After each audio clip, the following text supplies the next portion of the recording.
మన ప్రభువును ప్రియ రక్షకుడైన యేసయ్య నామములో ఈ కార్యక్రమాన్ని వీక్షిస్తున్న మీ అందరికీ నా హృదయపూర్వకమైనటువంటి వందనాలు. ప్రియులారా, ఈ భయంకరమైనటువంటి ఈ కరోనా పరిస్థితుల్లో దేవుడు తన ఉన్నతమైనటువంటి కృపచేత మిమ్మల్ని కాచి కాపాడాలని, ఆయన సన్నిధికాంతిని మీకు దేవుడు అనుగ్రహించాలని, మరి దేవుడు ఆయన కృపగల రెక్కలలో మిమ్మల్ని కాచి కాపాడాలని ఎంతగానో ప్రార్థన చేస్తున్నాం. దేవుని యొక్క మహిమ ఆశీర్వాదాలు సమృద్ధిగా మీకు దేవుడు దయచేయను గాక. ఆమేన్.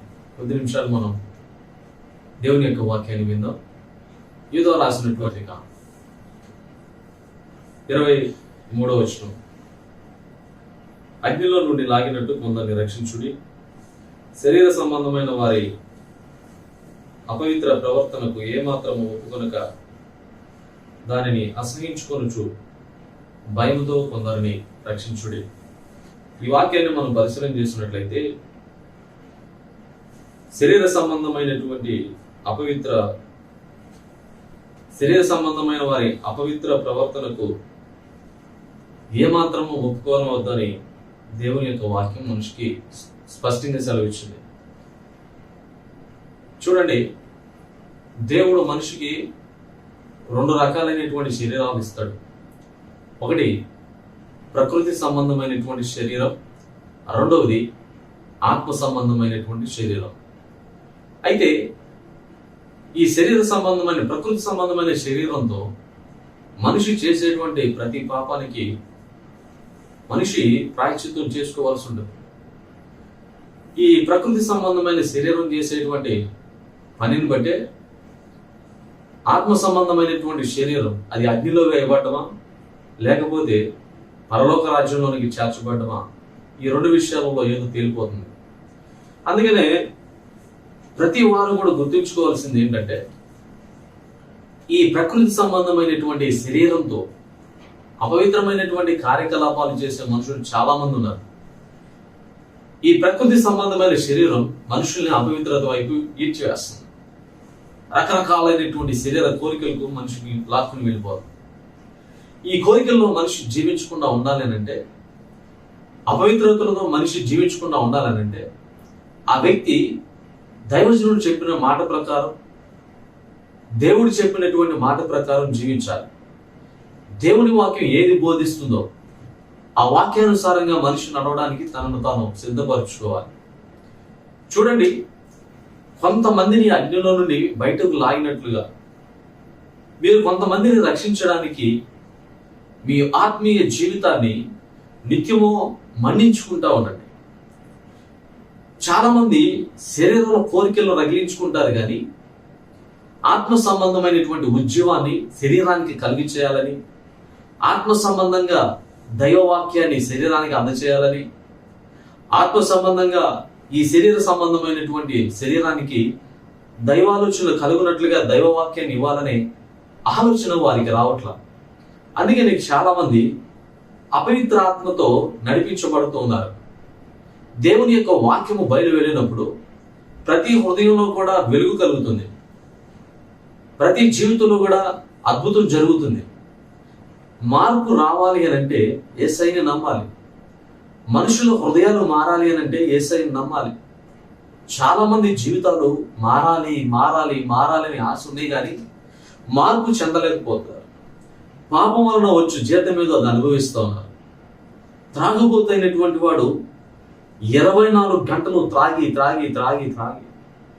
తన జీవితంలో తనకి ఎదురయ్యే అవమానాలు, శోధనలు, బాధలు, వీటన్నిటి నుంచి విడుదల పొందుకోవాలి. ఈ వ్యసనం వల్లనే నా జీవితం నాశనం అయిపోతుంది, నేను మార్చుకోవాలనుకుంటున్నాడు కానీ మార్చుకోలేకపోయాడు. ఎందువల్ల? దానికి బానిస అయిపోయింది. ఈ ప్రకృతి సంబంధమైన ఈ శరీరానికి ఆ వ్యక్తి పరిపూర్ణంగా లోబడిపోయాడు. ఈ శరీరాన్ని జయించాలంటే ఎవరి వల్ల అవుతుంది? యేసు ప్రభు మరణించిన 3వ దినాన తిరిగి లేచి ఆయన మహిమా శరీరంతో ఈ భూలోకంలో ఆయన మనుషులకు కనబడ్డాడు. అలాగే యేసుక్రీస్తు శరీరాన్ని జయించగలిగాడు కాబట్టి ఈ ప్రకృతి సంబంధమైన శరీరాన్ని మనం కూడా జయించగలం. ఆయన మనుషులందరి పాపముల నిమిత్తం ఆ మహామహిమను విడిచిపెట్టి ఆ కన్యక గర్భాన్ని జన్మించి ఆయన పరిశుద్ధుడిగా మనుషులందరికీ కూడా ఆయన సాక్ష్యాన్ని తెలియజేశాడు. ఆ పరిశుద్ధుడైనటువంటి దేవుని రక్తం మన పాపములన్నింటినీ కూడా పరిహరిస్తుంది. ఈ శరీరము మనుషులు చేసేటువంటి అపవిత్రమైన కార్యకలాపాలకు ఏ మాత్రం ఒప్పుకోవద్దని చెప్తుంది. కాబట్టి దేవుని వాక్యం చెప్పినట్లుగా శరీర ఇచ్చలకు మనం లోబడకుండా జీవించాలి అని అంటే దేవుని యొక్క వాక్యము నీ హృదయంలోనికి వెళ్ళనివ్వాలి. వాక్యాన్ని శ్రద్ధగా వినాలి. దేవుడు ఏం చెప్తున్నాడో ఏం మాట్లాడుతున్నాడో వినగలగాలి. దేవుడిని నీ హృదయంలోనికి నువ్వు చేర్చుకోగలగాలి. అపవిత్రులతో కలిసి నువ్వు జీవించడానికి ఒప్పుకోవద్దు. అపవిత్రమైన కార్యకలాపాలకు ఈ దేహాన్ని ఏమాత్రం వినియోగించుకోవడానికి ఒప్పుకోవద్దు. అందరూ అంటారు, మనం ఇద్దరం కలిసి పాపం చేద్దాం, ఇద్దరం కలిసి మందు తాగుదాం, ఇద్దరం కలిసి సినిమాలు చూద్దాం, సిగరెట్లు తాగుదాం, ఇష్టానుసారంగా జీవిద్దామని ఇట్లాగా స్నేహితులు నీతో అడుగుతూ ఉంటారు. కానీ నువ్వు దానికి ఏమాత్రం కూడా ఒప్పుకొనుక దేవుడు నీకు ఏం బోధిస్తున్నాడో, దేవుడు నీకు ఏం తెలియజేస్తున్నాడో, నీవు ఈ పాపాన్ని ఎలా జయించాలో, ఈ ప్రకృతి సంబంధమైన శరీరానికి నువ్వు లోబడకుండా జీవించాలంటే ఏం చేయాలో అవన్నీ కూడా దైవ వాక్యం ద్వారా నువ్వు తెలుసుకొని నువ్వు ముందుకు సాగాలి. చాలా మంది వారి జీవితాల్లో పాపానికి బానిసలు అయిపోయి ఏం చేయాలో అర్థం కాని స్థితిలో వారు బ్రతుకుతూ ఉన్నారు. చూడండి, యవన ప్రాయంలో మరి ముఖ్యంగా చాలా మంది యవనస్తులు వారి భవిష్యత్తును నాశనం చేసేసుకుంటున్నారు. మంచి ఉద్యోగం చేయడం ఎలాగో చేత కావట్లేదు, మంచి వ్యాపారం ఎలా చేయాలో అర్థం కావట్లేదు, జీవితంలో వివాహం చేసుకుంటే భార్యను పోషించగలమో లేదో అనే అనుమానం. ఇలాగ రకరకాలైనటువంటి పరిస్థితులు యవనస్తుల యొక్క జీవితాల్లోనికి వచ్చేసింది. కారణం ఎందుకనంటే వారు తమతో కూడా కలిసి ఎవరైతే పాపం చేయాలనుకుంటున్నారో ఆ పాపానికి వారు ఒప్పుకుంటున్నారు. ఒప్పుకునే మనసు నీ జీవితంలో ఉండకూడదు. నీవు పాపానికి ఒప్పుకునేటువంటి మనసు కలిగి ఉంటే నీవు ఆ పాపం వల్ల వచ్చే జీతాన్ని కంపల్సరీగా అనుభవించాల్సి ఉంటుంది. పాపాన్ని జయించేటువంటి శక్తి ఈ భూలోకంలో ప్రపంచంలో ఎవ్వరికీ లేదు. పాపాన్ని జయించేటువంటి శక్తి యేసుక్రీస్తుకి మాత్రమే ఉంది. ఆ పాపాన్ని జయించిన యేసుక్రీస్తు మనుషులందరికీ కూడా ఆయన శిలువ రక్తము ద్వారా సర్వమానవాళికి పాప పరిహారం దయచేస్తాడు. అందుకని దేవుని యొక్క వాక్యాన్ని మీరు గమనించున్నట్లయితే ఇదిగో యేసు ప్రభు చెప్తున్నటువంటి మాట ఏంటంటే, యోహాను సువార్త యోహాను రాసిన మొదటి పత్రిక 1వ అధ్యాయము 9వ వచనం, మనము మన పాపములను ఒప్పుకుని ఎడల ఆయన నమ్మదగిన వాడును నీతిమంతుడును గనుక ఆయన మన పాపములను క్షమించి సమస్త దుర్నీతి నుండి మనలను పవిత్రులనుగా చేయను. ఈ వాక్యాన్ని మీరు పరిశీలించేసినట్లయితే మనం పాపం చేయడానికి ఒప్పుకోకూడదు. మనం దేనికి ఒప్పుకోవాలి అని అంటే మన పాపములను యేసయ్య ఎదుట ఒప్పుకోవడానికి, మన పాపములను క్షమించమని అడగడానికి. యేసుక్రీస్తు పాపుల రక్షకుడని, ఆయన నాలో పాపముందని నాకు తెలియజేశాడని, ఆ పాపము నన్ను శోధిస్తుందని, ఆ పాపం నా జీవితాన్ని పాడు చేస్తుందని, ఆ పాపం వలన నేను సర్వనాశనం అయిపోతున్నానని నేను గ్రహించి, ఆ పాపం వలన నేను నరకానికి వెళ్ళిపోతానని నేను గ్రహించి, నేను ఏ ఏ పాపాలన్నింటినీ చేశానో నేను చిన్ననాటి నుంచి ఈనాటి వరకు నాకు జ్ఞాపకం ఉన్న పాపాలన్నింటినీ కూడా ఒప్పుకుని ఎడల యేసు క్రీస్తు నమ్మదగిన వాడు. మన పాపాలను పరిహరించడానికి, రక్షించడానికి కలువరి శిలువలో మరణించినటువంటి యేసు క్రీస్తు ఇప్పుడు నీ పాపాలు ఒప్పుకుంటే ఆయన నిన్ను పరిశుద్ధపరుస్తాడు. పాపం వలన ఎటువంటి పరిస్థితిని అనుభవిస్తున్నావు?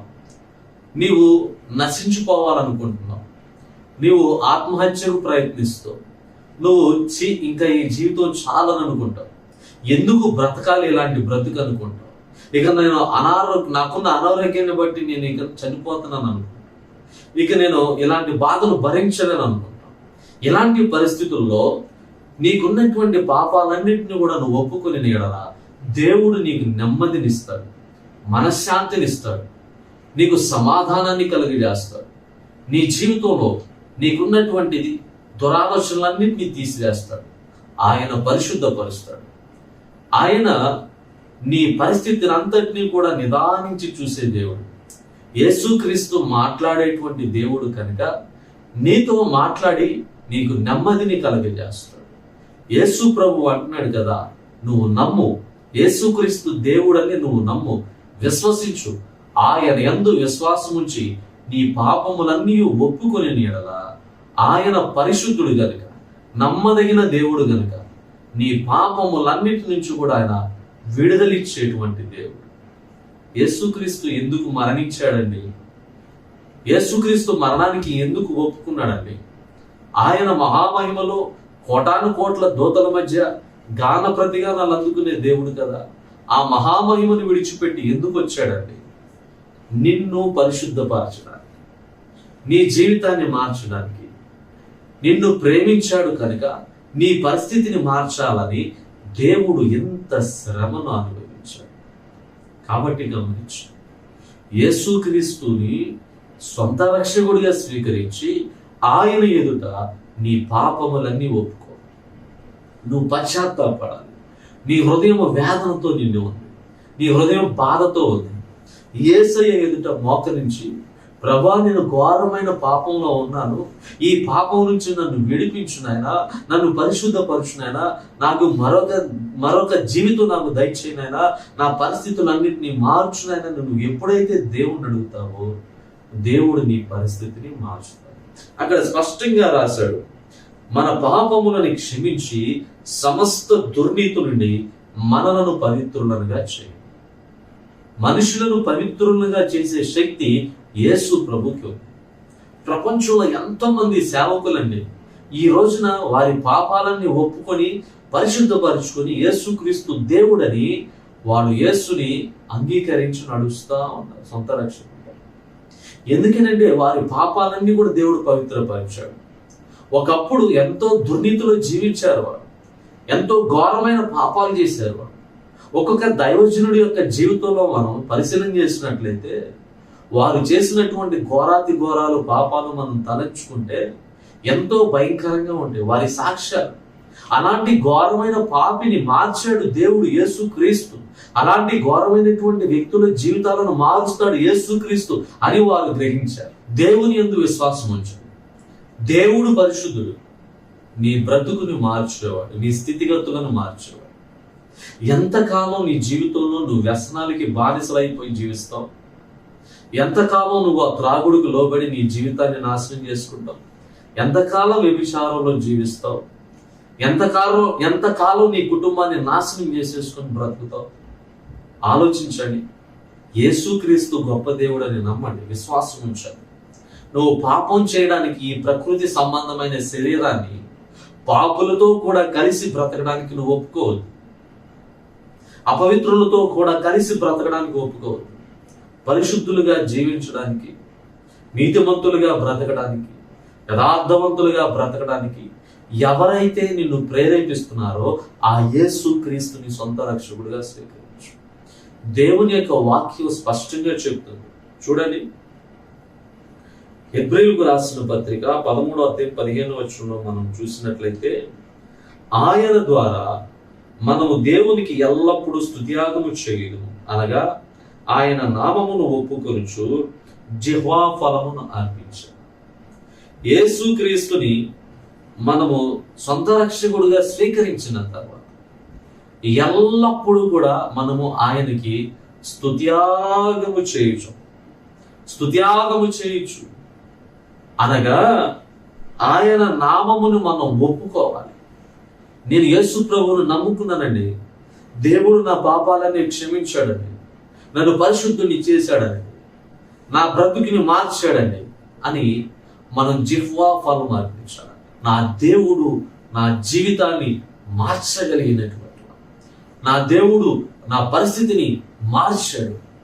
యేసుక్రీస్తు పరిశుద్ధుడు, యేసుక్రీస్తు పాపుల రక్షకుడు, యేసుక్రీస్తు క్షమించే దేవుడు అని నువ్వు స్పష్టంగా నువ్వు సాక్ష్యం ఇచ్చుడే కాదు, యేసు కోసం నువ్వు ఏదైనా సరే అర్పించడానికి సిద్ధపడిపోతావు. ఈ రోజున చాలా మంది దేవుని కొరకు ఎన్నో త్యాగాలు చేస్తున్నారండి. వారి యొక్క ఆదాయంలో వారి వంతు చెల్లిస్తున్నారు. వారి జీవితంలో ఆస్తులను తీసుకొచ్చి దేవునికి ఇస్తా ఉన్నారు. వారికి దేవుడు చేసినటువంటి మేళలకు దేవుడి యొక్క మందిరాలు కడతా ఉన్నారు.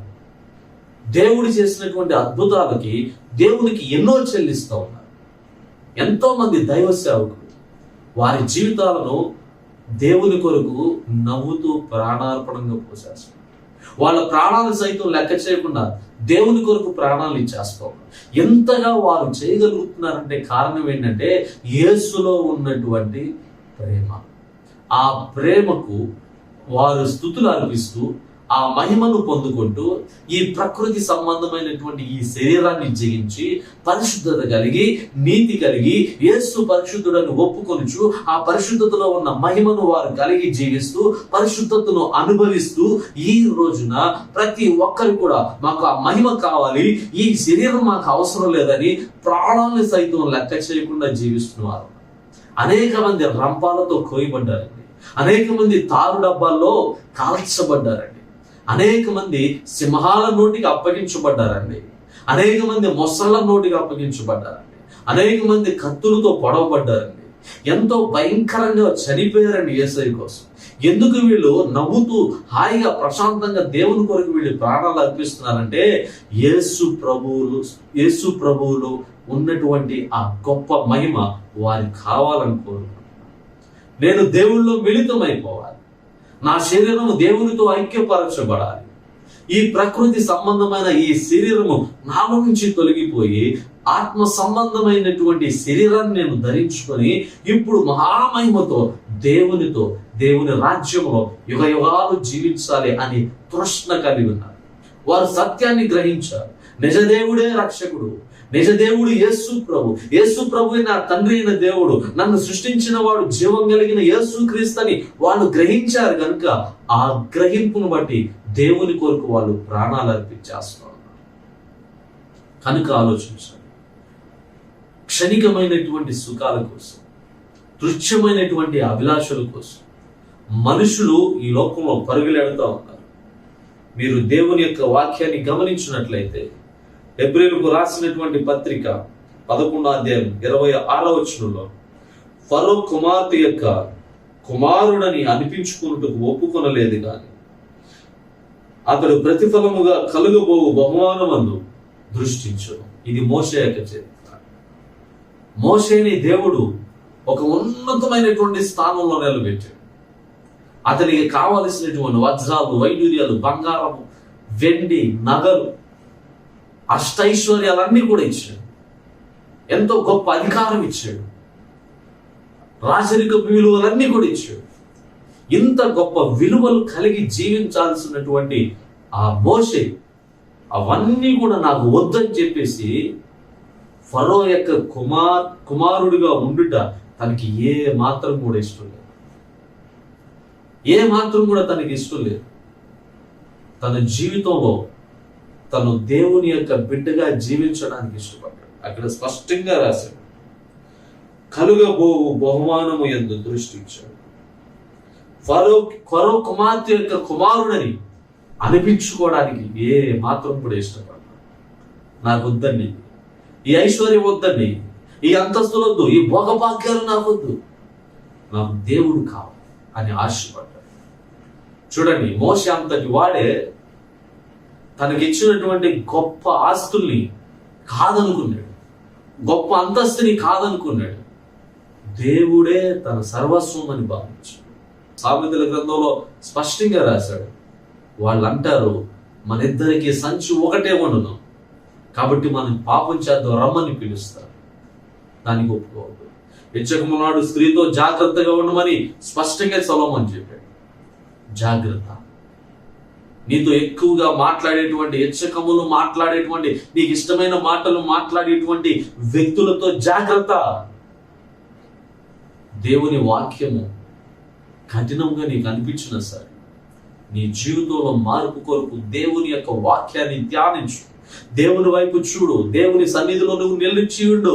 దేవుడు నీతో మాట్లాడి నీ జీవితాన్ని బాగు చేస్తాడు. ఒక ఉన్నతమైనటువంటి స్థితిలో నీ జీవితాన్ని కడతాడు.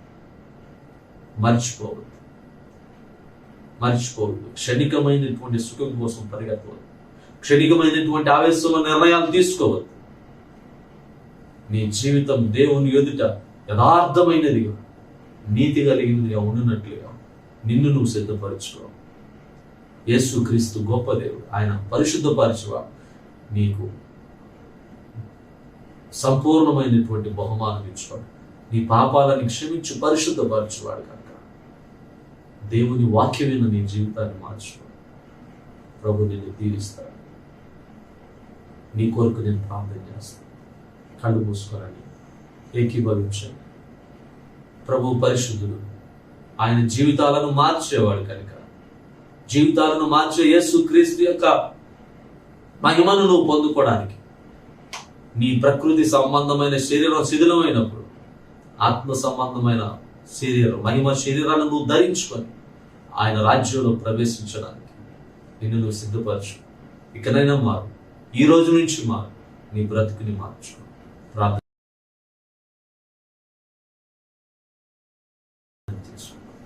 పరిశుద్ధుడా, ప్రేమగల మా తండ్రి, నీ బిడ్డల జీవితాలలో రాజా విన్నటువంటి వాక్యాన్ని మీరు ఉన్నతంగా ఆశీర్వదించు. వారి బ్రతుకుల్లో గొప్ప కార్యాలు వారిని మీరు ప్రత్యేకపరచు. నీ సాక్షులుగా నిలబెట్టు. నీ రాకడ కొరకు వారిని సిద్ధపరచు. రాజా, ఎవరైతేనైనా త్రాగుడి వ్యసనంలో పడిపోయినారో వారు ఇప్పుడే విడుదల పొందుకున్నదురు కాక. ఎవరైతే జాగ్రత్తలో పడిపోయినారో వారు ఇప్పుడే విడుదల పొందుకునను గాక. ఎవరైతే పేకాటతోనైనా బానిసలైపోయినారో వారికి విడుదల కలుగును గాక. ఎవరైతేనైనా ప్రభా ఇదిగో సెల్ ఫోన్లతోనైనా సినిమాలతోనైనా కాలక్షేపం చేస్తున్నారు వారందరికీ ఇప్పుడే నజరేయుడైన యేసు నామములో విడుదల కలుగును గాక అని ప్రార్థిస్తున్నాను.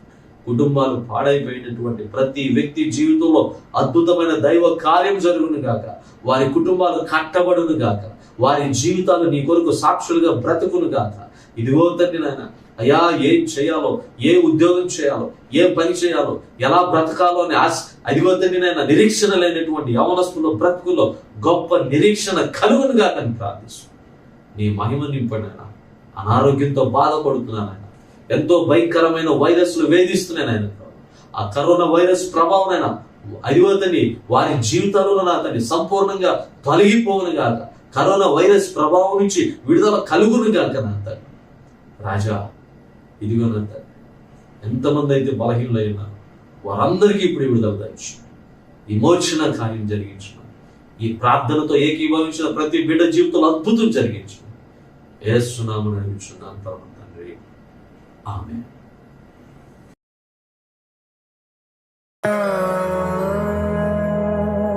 దేవుడు నా పట్ల ఎన్నో అద్భుత కార్యాలు చేశాడు.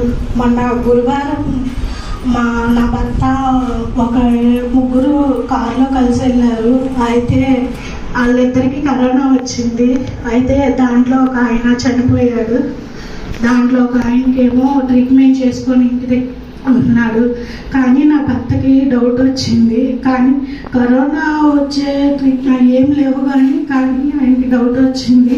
గురువారం రోజు వెళ్ళి టెస్ట్ చేయించుకున్నాడు.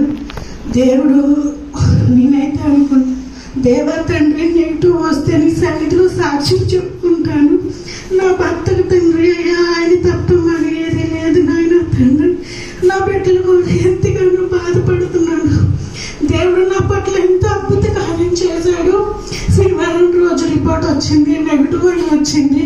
దేవా, నాకు ఈ కార్యం చేస్తే నేను సన్నిధిలో సాక్ష్యం చెప్పుకుంటానని వాగ్దానం చేశాను. నా భర్త పట్ల దేవుడు ఎంతగానో అద్భుత కార్యం చేశాడు. దేవుడు చేసిన కార్యానికి నేను కృతజ్ఞత కానుక ఇచ్చుకోవాలనుకున్నాడు. ఇదే కాదు, ఎన్నో నా పట్ల అద్భుత కార్యాలు దేవుడు నా పట్ల జరిగించాడు.